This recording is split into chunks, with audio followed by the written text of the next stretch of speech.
Wari sapuna tabiribasingbu taramna oksabaga loinana lobirasi Chanbi Leitan Themgi hostel dugi thaudok wari asigi manga suba tangka boldu pibana kanna kawpada u panbi mayam hauliba maraktuda paishin kre boldu khunba prem na lai boldu koithi thirami sanina prem tanaba kanna wa hiraklami bol masa amakak thibadabu phangdrabo prem na su sani tanaba hirai o phangdre thiru laudana nang yam khangade sani do prem na leiriba mafam du da laglami aduga prem na hari yam nang dai thiru thiru bol do phangbriyo aina thigise aina thibadabu phangde bro sani do paktharaga bol kan thiri prem hoina leiriba mafam du dagi khara chalaga leiriba hostel paring du da nupi ama chalibadu prem na mamai nong khalakpad urami aduga prem na bai asid nupi ama chalibasi hostel da leibi sanadu na tromti yengune sani bol thirambadu chap lepaga yengkhalakami yenguba matam dadi ure sani su sani na hairakami manine numidang sida madi kayuriba asidadi atusu matanta premna ibani chalaga amte yengusira tandi talihe numidang sida adusu nupi matanda leibasida minu uraga lana khandana chalubadi yaba prem madi nupi da khara chopo oibana sani na hairibadu karim khanda hekta hairi kanana kaidoni hage kaidorino hangbabu law kanadi chalusi asi hairaga prem madi chatpa hokre sani machinda murum murum soli kari mino asibo numidang nega si kawrabra khangdeni wahi si haina haina prem gi matung inarami prem su nupi dugi manak yauraduna kawraklami sana natro numidang sida kaidormino mafam sida prem na kawriba hairibadu khumlaklamde nupi dudi magi chatfam thokpa adumak chalami sanina prem gi nakong mayada chirol tawraklami bai chalorase hangbasu kaim khumlakte aikhoida satane ba chalase lao as ngai khoi nangsu kigan basina prem na amuk hanjin hanglei sana ainang hise tadrabo ha nangbu tadraba ba sida kaidormino handak muksu khumlaktabaduda prem du changsilaga nupi du gi lengjum du pairaga khamlaklami nupi du chatlambadu chap lepaga mamai du phat onthorei khanghodana nupi dun onthorappa matamdadi sana oiramdre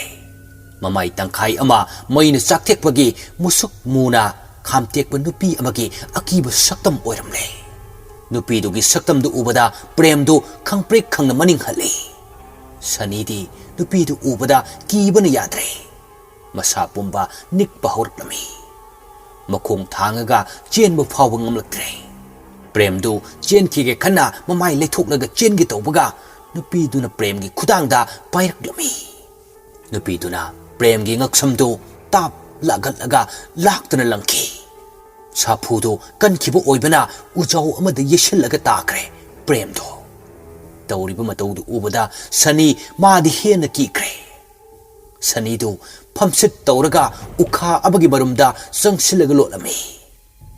sani du ukhong du dagi septha yengami nupi du kadai setkre haina adubo nupi du leiramdre prem madi gyan adumak takidre sani nu ukhong du gi marumda kibagi masa nikna phamlingai du da maningdagi kanagumbi amagi khutna lengjumda pairaklami mi amana pairakpaduda sani masa niklambadu chap lepi sor honi kaukre kina tapna mamai leithorklami sani du sani mana mamai leithorkpa matamdadi masam asangbaduna mamai pumba khumjilaga leppaga leirambadudadi sani du mamit mana krok olamlaga adumak wanthakre bibadu mamanaba anibu halakpa ngairam halakpa kauba leitrabaduda pibadu phamlambadagi hawatlaga mamanaba anina chatkiba adumda laklami mafamdu yowba matamdadi saniga premgadi adumak leiramdre piba wakhalda khanjai bon khunba chakraga kienga kansil kayada mu chakri jano masi haina mamanaba anibu kauduna thiraklami sani prem ꯀꯗꯥꯏꯗ ꯂꯩꯒꯦ ꯅꯈꯣꯏꯅꯤꯕꯣ ꯁꯨꯝ ꯀꯧꯔꯒ ꯂꯥꯛꯄꯗ ꯄꯤꯕꯥꯒꯤ ꯃꯈꯣꯡꯗꯨ ꯀꯔꯤꯒꯨꯝꯕ ꯑꯃꯗ ꯄꯜꯂꯒ ꯇꯨꯒꯦ ꯇꯧꯔꯝꯃꯤ ꯑꯗꯨꯕꯨ ꯇꯨꯕꯗꯤ ꯇꯨꯍꯧꯗ꯭ꯔꯦ ꯄꯤꯕꯥꯅ ꯍꯥꯏ ꯇꯥꯟꯖꯥꯁꯤꯗ ꯀꯔꯤꯅꯣ ꯑꯃꯨꯛ ꯄꯜꯂꯤꯁꯤꯅ ꯃꯁꯤ ꯍꯥꯏꯔꯒ ꯃꯈꯥꯗ ꯌꯦꯡꯊꯔꯛꯂꯝꯃꯤ ꯌꯦꯡꯊꯔꯛꯄ ꯃꯇꯝꯗꯗꯤ ꯄ꯭ꯔꯦꯝꯅ ꯒ꯭ꯌꯥꯟ ꯇꯥꯗ ꯂꯩꯃꯥꯏꯗꯨꯗ ꯇꯥꯔꯒ ꯂꯩꯔꯝꯃꯤ ꯃꯃꯥꯏ ꯃꯃꯤꯠꯁꯨ ꯈꯔ ꯊꯤꯅ ꯁꯣꯛꯂꯝꯃꯤ ꯄꯤꯕꯥ ꯄꯥꯈꯠꯅ ꯐꯝꯊꯔꯛꯂꯒ ꯄ꯭ꯔꯦꯝꯕꯨ ꯀꯣꯟꯈꯠꯂꯒ ꯄ꯭ꯔꯦꯝ ꯇꯥꯕ꯭ꯔꯣ ꯑꯩꯅ ꯀꯧꯔꯤꯁꯦ ꯋꯥꯈꯜ ꯑꯝꯇ ꯇꯧꯁꯦ ꯄ꯭ꯔꯦꯝ ꯋꯥꯍꯩꯁꯤ ꯍꯥꯏꯅ ꯁꯅꯤ ꯀꯗꯣꯝꯗ ꯂꯩꯒꯦ ꯍꯥꯏꯅ ꯊꯤꯔꯛꯂꯝꯃꯤ ꯂꯥꯞꯇꯛꯅ ꯎꯈꯣꯡ ꯑꯃꯒꯤ ꯃꯈꯥꯗ ꯇꯥꯔꯒ ꯂꯩꯔꯤꯕꯗꯨ ꯃꯍꯥꯛꯅ ꯎꯔꯛꯂꯝꯃꯤ ꯇꯟꯖꯥꯗꯨꯗ ꯄ꯭ꯔꯦꯝꯒꯤ ꯃꯃꯥ ꯃꯄꯥꯗꯨ ꯃꯆꯥꯕꯨ ꯀꯧꯗꯨꯅ ꯊꯤꯔꯛꯂꯝꯃꯤ ꯀꯧꯔꯤꯕꯗꯨ ꯄꯤꯕꯥꯅ ꯇꯥꯔꯗꯨꯅ ꯈꯨꯝꯂꯛꯂꯝꯃꯤ ꯄꯥꯕꯨꯡ ꯁꯤꯗ ꯂꯩꯌꯦ ꯁꯣꯝꯗ ꯂꯥꯛꯄꯤꯌꯨ ꯄꯥꯕꯨꯡ ꯀꯨꯟꯖꯣꯒ ꯂꯩꯃꯒꯁꯨ ꯆꯪꯁꯤꯜꯂꯛꯏ ꯃꯆꯥꯅꯨꯄꯥꯅ ꯂꯩꯔꯝꯂꯤꯕ ꯐꯤꯕꯝꯗꯨ ꯎꯔꯗꯨꯅ ꯂꯩꯃ ꯄꯥꯈꯠꯅ ꯆꯪꯁꯤꯜꯂꯛꯂꯒ ꯀꯣꯜꯂꯒ ꯀꯞꯅ ꯃꯆꯥꯅꯨꯄꯥꯕꯨ ꯀꯧꯖꯔꯤ ꯄꯤꯕꯥꯅ ꯍꯥꯏ ꯏꯃꯥ ꯄꯥꯕꯨꯡ ꯄ꯭ꯔꯦꯝꯁꯦ ꯑꯝꯇ ꯌꯦꯡꯕꯤꯔꯝꯃꯣ ꯑꯩ ꯁꯅꯤꯁꯦ ꯑꯝꯇ ꯌꯦꯡꯉꯨꯈꯤꯒꯦ ꯎꯈꯣꯡꯁꯤꯒꯤ ꯃꯈꯥꯗ ꯇꯥꯔꯒ ꯂꯩꯔꯦ ꯀꯨꯟꯖꯣꯅ ꯉꯛꯂꯞꯅ ꯀꯩꯅꯣ ꯍꯥꯏꯔꯤꯁꯤꯕꯣ ꯁꯅꯤꯒ ꯏꯆꯥ ꯄ꯭ꯔꯦꯝꯒꯤ ꯃꯐꯝꯗ ꯇꯧꯔꯤꯕꯁꯤ ꯀꯔꯝꯅꯅꯣ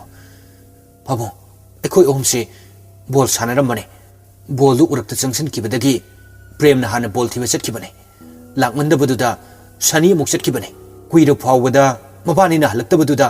ꯀꯩꯗꯧꯕ ꯌꯥꯎꯔꯕꯅꯣ ꯈꯟꯅ ꯌꯦꯡꯕ ꯂꯥꯛꯄ ꯃꯇꯝꯗꯗꯤ ꯂꯩꯔꯝꯂꯤꯕ ꯐꯤꯕꯝꯁꯤꯅꯤ ꯄꯥꯕꯨꯡ ꯂꯩꯃ ꯃꯥꯗꯤ ꯃꯆꯥꯕꯨ ꯀꯟꯅ ꯀꯧꯔꯒ ꯀꯞꯂꯤ ꯀꯨꯟꯖꯣꯅ ꯍꯥꯏ ꯃꯃꯥ ꯍꯧꯖꯤꯛ ꯀꯞꯄꯒꯤ ꯃꯇꯝ ꯅꯠꯇꯦ ꯏꯁꯥꯁꯦ ꯔꯨꯝꯗ ꯄꯨꯅꯕ ꯇꯧꯁꯤꯁꯦ ꯄ꯭ꯔꯦꯝꯒ ꯁꯅꯤꯒꯗꯨ ꯔꯨꯝꯗ ꯐꯖꯅ ꯄꯣꯊꯥꯍꯜꯂꯝꯃꯤ ꯀꯨꯟꯖꯣ ꯂꯩꯃ ꯄꯤꯕꯥꯁꯨ ꯄꯨꯂꯞ ꯐꯝꯃꯒ ꯋꯥꯔꯤ ꯁꯥꯟꯅꯔꯝꯃꯤ ꯀꯨꯟꯖꯣꯅ ꯍꯥꯏ ꯀꯔꯤꯅꯣ ꯍꯟꯗꯛ ꯃꯔꯛ ꯏꯃꯨꯡꯁꯤꯗ ꯇꯧꯔꯛꯂꯤꯕ ꯃꯇꯧꯁꯤꯕꯨ ꯑꯩ ꯋꯥꯈꯜ ꯑꯃ ꯊꯣꯛꯇ꯭ꯔꯦ ꯑꯊꯨꯕ ꯃꯇꯝꯗ ꯑꯃꯥꯏꯕꯤ ꯑꯃ ꯇꯧꯔꯒ ꯌꯦꯡꯊꯣꯛꯍꯟꯗꯕ ꯌꯥꯗ꯭ꯔꯦ ꯅꯠꯇ꯭ꯔꯕꯗꯤ ꯃꯤ ꯁꯤꯕ ꯌꯥꯎꯔꯛꯂꯅꯤ ꯑꯗꯨ ꯍꯣꯁꯇꯦꯜꯒꯤ ꯑꯉꯥꯡꯁꯤꯡꯁꯤꯗꯤ ꯀꯔꯤꯃꯠꯇ ꯇꯧꯗꯕ ꯖꯥꯠꯂꯥ ꯃꯄꯨꯔꯣꯏꯕꯅ ꯍꯥꯏꯔꯤꯕ ꯋꯥꯗꯨ ꯇꯥꯕꯗ ꯂꯩꯃ ꯃꯥꯗꯤ ꯄꯥꯈꯠꯄ ꯁꯨꯝ ꯍꯦꯟꯖꯤꯜꯂꯛꯂꯝꯃꯤ ꯐꯠꯇꯕ ꯄꯨꯝꯕꯗꯨ ꯈꯪꯈꯤꯒꯗ꯭ꯔꯥ ꯈꯟꯕꯗꯁꯨ ꯃꯤ ꯄꯥꯏꯔꯝꯃꯤ ꯂꯩꯃꯅ ꯍꯣꯁꯇꯦꯜꯒꯤ ꯑꯉꯥꯡꯁꯤꯡꯅꯁꯨ ꯍꯥꯏꯔꯛꯈ꯭ꯔꯕꯅꯤ ꯊꯧꯗꯣꯛ ꯈꯔ ꯊꯣꯛꯏ ꯑꯝꯇ ꯌꯦꯡꯊꯣꯛꯄꯤꯌꯣꯅ ꯑꯩꯁꯨ ꯁꯣꯝꯗ ꯐꯔꯛ ꯑꯃ ꯏꯇꯥ ꯇꯥꯕꯁꯤꯗ ꯉꯝꯗ ꯂꯩꯔꯦ ꯃꯃꯥ ꯅꯪꯒꯤ ꯑꯗꯨꯒꯨꯝꯕ ꯂꯩꯊꯣꯛꯄ ꯃꯇꯧꯗꯨꯗꯅꯦ ꯁꯣꯏꯔꯛꯀꯗꯧꯔꯤꯕꯁꯦ ꯑꯉꯥꯡꯁꯤꯡꯗꯣ ꯁꯤꯕ ꯅꯥꯕ ꯌꯥꯎꯔꯕꯗꯤ ꯃꯃꯥ ꯃꯄꯥꯅ ꯀꯔꯝꯅ ꯍꯔꯥꯎꯒꯅꯤ ꯅꯪꯒꯤ ꯊꯕꯛꯇꯨꯅ ꯂꯨꯕ꯭ꯔꯥ ꯃꯐꯝꯁꯤꯗ ꯂꯩꯔꯤꯕ ꯑꯉꯥꯡꯁꯤꯡꯁꯦ ꯁꯣꯏꯗ ꯉꯥꯝꯗꯅꯕ ꯆꯦꯛꯁꯤꯟꯅ ꯊꯝꯕ ꯍꯥꯏꯕꯁꯦ ꯃꯁꯤ ꯑꯩꯈꯣꯏꯒꯤ ꯏꯊꯧ ꯅꯠꯇꯕ꯭ꯔꯥ ꯄꯤꯕꯥꯅ ꯄꯥꯕꯨꯡ ꯍꯌꯦꯡ ꯑꯊꯨꯕ ꯃꯇꯝꯗ ꯌꯦꯡꯊꯣꯛꯅꯕ ꯇꯧꯔꯁꯤ ꯅꯠꯇ꯭ꯔꯗꯤ ꯕꯦꯔꯥ ꯑꯃ ꯀꯥꯔꯅꯤ ꯄꯥꯕꯨꯡꯒ ꯏꯃꯥꯒꯁꯨ ꯄꯣꯊꯥꯕꯤꯔꯨꯔꯣ ꯑꯩ ꯄ꯭ꯔꯦꯝꯒ ꯁꯅꯤꯒꯁꯦ ꯆꯦꯛꯁꯤꯟꯅ ꯁꯦꯟꯅꯔꯒꯦ ꯀꯨꯟꯖꯣꯅ ꯏꯕꯨꯡꯉꯣꯁꯨ ꯄꯪꯋꯥ ꯍꯦꯛ ꯋꯥꯕꯤꯔꯦ ꯏꯄꯥꯅ ꯏꯆꯥ ꯍꯣꯏꯕꯨ ꯅꯨꯡꯉꯥꯏꯅ ꯊꯝꯒꯗ꯭ꯔꯥ ꯍꯥꯏꯔꯒ ꯍꯦꯟꯅ ꯋꯥꯍꯜꯂꯦ ꯇꯧꯔꯤꯁꯦ ꯏꯄꯥꯁꯨ ꯀꯔꯤ ꯍꯥꯏꯒꯗꯕꯅꯣ ꯈꯪꯗ꯭ꯔꯦ ꯄꯥꯕꯨꯡ ꯑꯩ ꯀꯩꯝꯇ ꯋꯥꯗꯤꯌꯦ ꯃꯔꯨꯞꯅ ꯑꯋꯥꯕ ꯇꯥꯕ ꯃꯇꯝꯗ ꯑꯩꯈꯣꯏꯅ ꯃꯇꯦꯡ ꯄꯥꯡꯒꯗꯕꯅꯤ ꯅꯆꯥ ꯑꯩꯈꯣꯏ ꯂꯩꯔꯤꯉꯩ ꯏꯃꯥ ꯄꯥꯕꯨꯡ ꯀꯔꯤꯁꯨ ꯋꯥꯕꯤꯒꯅꯨ ꯐꯔꯦ ꯑꯗꯨꯗꯤ ꯏꯕꯨꯡꯉꯣ ꯅꯪꯁꯨ ꯐꯖꯅ ꯄꯣꯊꯥꯔꯣꯀꯣ ꯑꯌꯨꯛꯀꯤ ꯃꯇꯝꯅꯤ ꯃꯌꯥꯝꯗꯨ ꯕ꯭ꯔꯦꯛꯐꯥꯁ ꯆꯥꯅꯔꯝꯃꯤ ꯃꯈꯣꯏ ꯇꯔꯦꯠꯇꯨ ꯄꯨꯂꯞ ꯐꯝꯃꯒ ꯋꯥꯔꯤ ꯁꯥꯟꯅꯔꯝꯃꯤ ꯑꯁꯥꯅ ꯍꯣꯔꯦꯟꯗꯤ ꯇꯟꯖꯥ ꯑꯃ ꯌꯦꯡꯉꯒ ꯑꯁꯤꯗ ꯔꯨꯝ ꯑꯃ ꯂꯩꯕꯗꯣ ꯑꯩꯈꯣꯏ ꯄꯨꯂꯞ ꯑꯃꯇ ꯆꯪꯉꯨꯁꯦ ꯑꯩ ꯌꯥꯝ ꯈꯪꯅꯤꯡꯉꯤ ꯀꯔꯤꯒꯨꯝꯕ ꯈꯔꯗꯤ ꯁꯣꯏꯗꯅ ꯂꯩꯔꯝꯗꯧ ꯃꯥꯜꯂꯦ ꯁꯨꯁꯤꯇ꯭ꯔꯅ ꯍꯥꯏ ꯌꯦꯡꯕꯨꯗꯤ ꯌꯦꯡꯉꯨꯕ ꯌꯥꯏ ꯑꯗꯨꯗ ꯑꯩꯈꯣꯏꯗ ꯈꯨꯗꯣꯡꯊꯤꯕ ꯊꯣꯛꯂꯛꯀꯗ꯭ꯔꯥ ꯍꯥꯏꯕꯒꯤ ꯋꯥꯅꯤꯗ ꯖꯦꯅꯤꯇꯥꯅ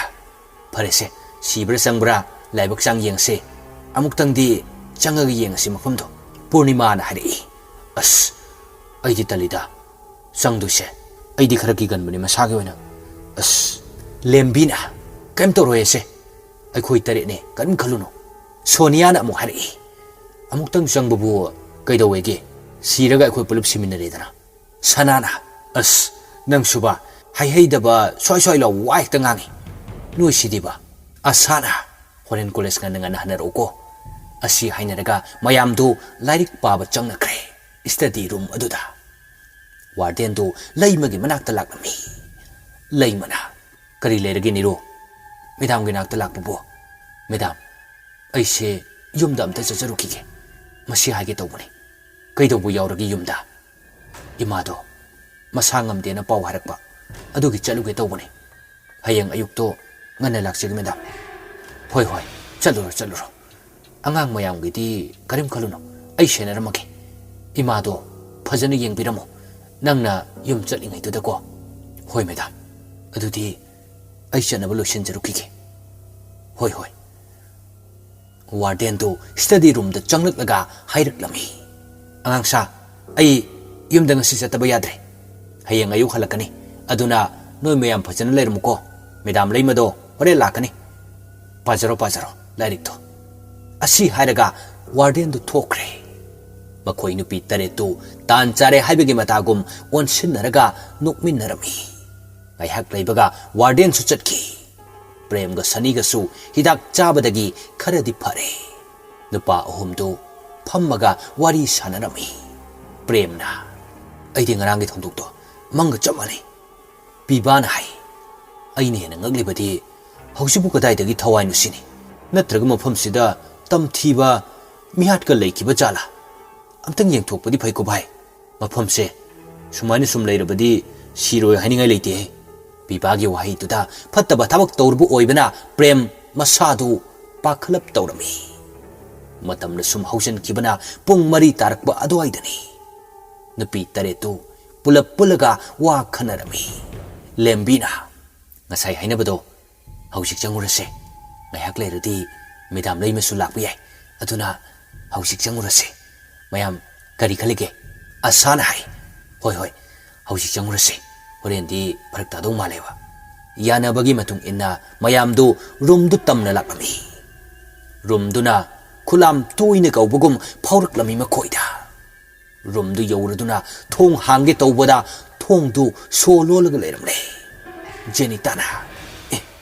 ꯁꯤꯗꯤ ꯁꯣ ꯂꯣꯜꯂꯤ ꯀꯃꯥꯏ ꯆꯪꯗꯣꯏꯕ ꯑꯁ ꯗꯥꯎꯗꯤꯕ ꯍꯥꯏꯁꯤꯅꯤ ꯂꯩꯃꯗꯨ ꯅꯨꯡ ꯑꯃ ꯈꯨꯜꯂꯨꯔꯒ ꯁꯣꯗꯨ ꯊꯨꯒꯥꯏꯕ ꯍꯧꯔꯛꯂꯝꯃꯤ ꯁꯣꯗꯨ ꯍꯥꯡꯉꯗꯨꯅ ꯅꯨꯄꯤ ꯇꯔꯦꯠꯇꯨ ꯃꯅꯨꯡꯗ ꯆꯪꯂꯛꯂꯝꯃꯤ ꯔꯨꯝ ꯃꯅꯨꯡꯗ ꯍꯥꯟꯅ ꯃꯤ ꯂꯩꯅꯔꯝꯕꯒꯤ ꯄꯣꯠ ꯆꯩ ꯃꯌꯥꯝ ꯑꯃꯁꯨ ꯂꯩꯔꯝꯃꯤ ꯀꯅꯥꯝꯇ ꯂꯩꯅꯗꯕ ꯑꯣꯏꯕꯅ ꯃꯤꯔꯥꯡ ꯉꯥꯛꯇ ꯉꯥꯏꯔꯝꯃꯤ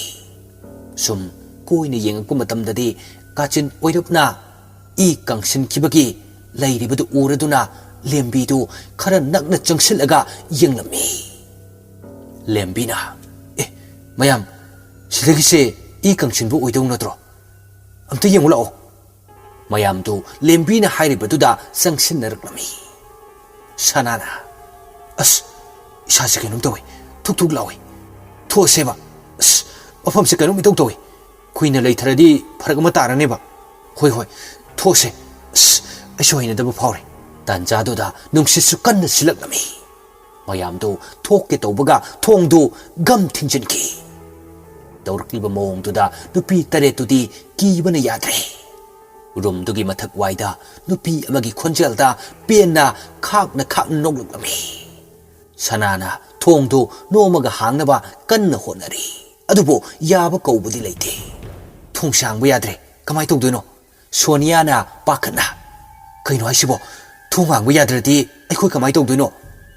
ꯃꯌꯥꯝꯗꯨ ꯄꯥꯈꯠꯄꯅ ꯌꯥꯗ꯭ꯔꯦ ꯔꯨꯝꯗꯨꯗ ꯂꯩꯔꯤꯕ ꯄꯣꯠ ꯆꯩꯁꯤꯡꯗꯨ ꯂꯩꯃꯥꯏ ꯊꯛꯇ ꯃꯊꯟꯇ ꯇꯥꯔꯛꯂꯝꯃꯤ ꯑꯗꯨꯝꯅꯒ ꯇꯧꯔꯛꯄꯗꯨꯗꯗꯤ ꯃꯌꯥꯝꯗꯨꯗꯤ ꯍꯦꯟꯅ ꯑꯃꯨꯛ ꯀꯤꯈ꯭ꯔꯦ ꯃꯌꯥꯝ ꯆꯪꯉꯒ ꯊꯣꯡ ꯑꯗꯨ ꯀꯟꯅ ꯅꯣꯝꯃꯒ ꯍꯥꯡꯅꯕ ꯍꯣꯠꯅꯩ ꯑꯗꯨꯕꯨ ꯍꯣꯠꯅꯩ ꯍꯥꯏꯕꯒꯤ ꯋꯥ ꯈꯛꯇꯅꯤ ꯍꯥꯡꯕꯗꯤ ꯉꯝꯂꯝꯗꯦ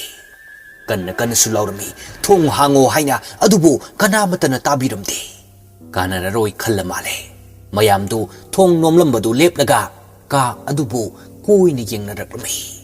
ꯇꯟꯖꯥ ꯑꯗꯨꯗ ꯂꯩꯔꯤꯕ ꯋꯥꯜ ꯑꯗꯨꯒꯤ ꯃꯊꯛꯇꯒꯤ ꯅꯨꯄꯤ ꯑꯃꯒꯤ ꯑꯀꯤꯕ ꯁꯛꯇꯝꯗ ꯇꯞꯅ ꯀꯨꯝꯊꯔꯛꯂꯝꯃꯤ ꯃꯗꯨ ꯎꯕꯗ ꯃꯌꯥꯝꯗꯨꯗꯤ ꯂꯦꯞꯄꯒ ꯂꯩꯕ ꯉꯝꯂꯛꯇ꯭ꯔꯦ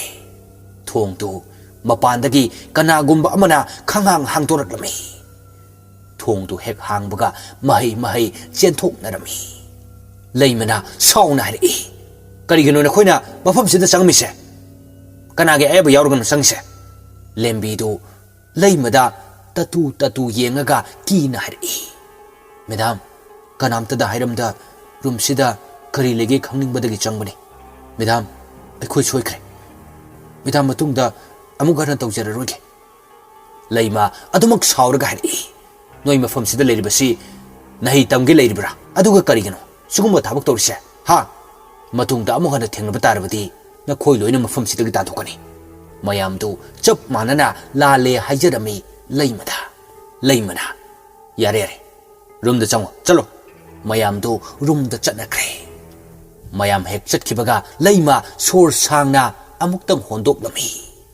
lotun thamliba wari pumba khangkhidra pakhatpani leimana room dugi thong du lon gena changbaga khanghaude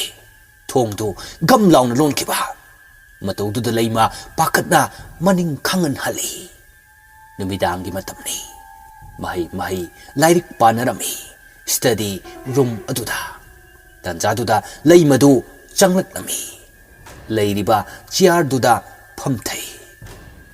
suitina sanagina kong mayada chirul torklami sana midam leimagi mai thongse kaino mi tokdra kaido yaw bujano sanana kashu khangdida ado sai thokdo umati thoi adugi oiriradi khangde e kai thokdo naise wari du yam sange kona phajana liragi suiti hoi matang duda room dugi mai tu mutki leimana lengde bi leuko noi meya ai mai thalo haikige asi haraga magi phone lokthok phone tawge tawi adubo tanza duda leimagi maningda kanagumba ama chatkibagi samin phauruklami phone tawge toramba leimadu ngaiak tuminna lei room dugi thongdu hangdok hangsin sanabagi makhol tarklami tumin phamlamba mayam du makhol duda thonglomda yengnaraklami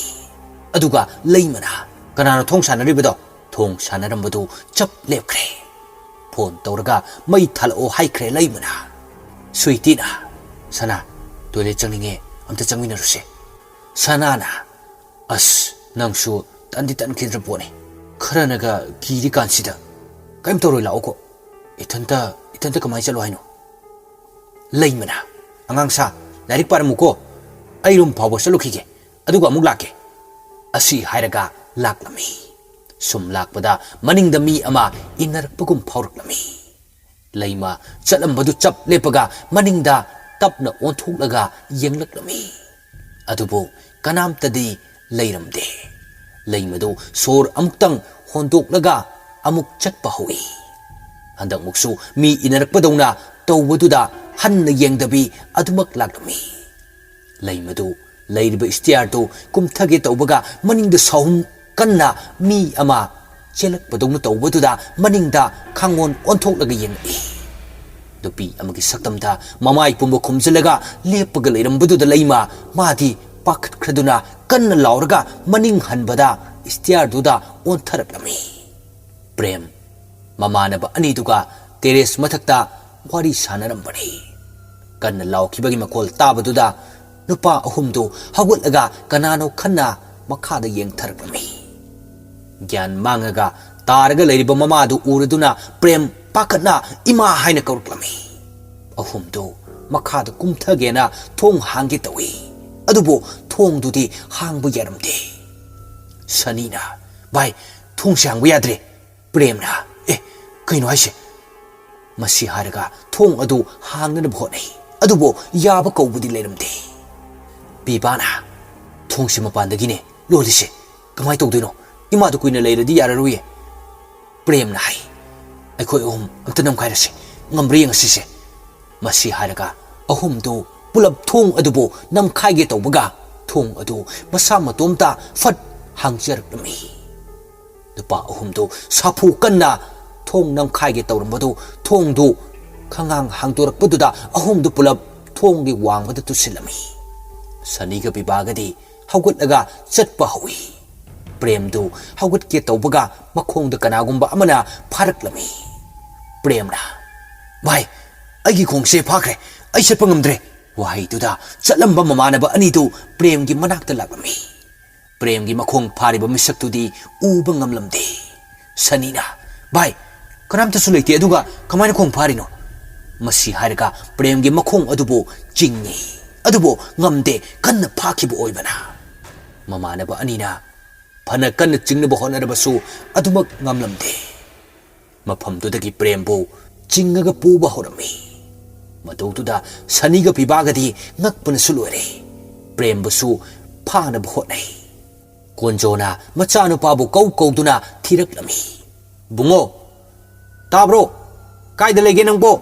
सुम लाकपना अहुमदुना तौरमलिबा मतौदु उबदा कुंजो मादि लवाई लुतोन साटख्रदुना मचाबु कन्न कौरकलमी अदुगा हाथु हाथु चंगसिललगा मचाबु कन्न चिंगलमी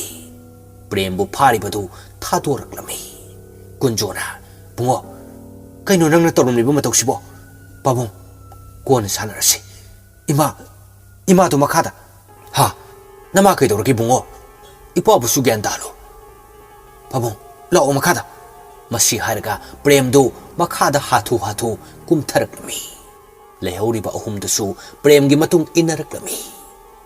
प्रेम पाकटना चंगसिललगा ममाबु कोनखलगा हंजिन हंजिन कौरमी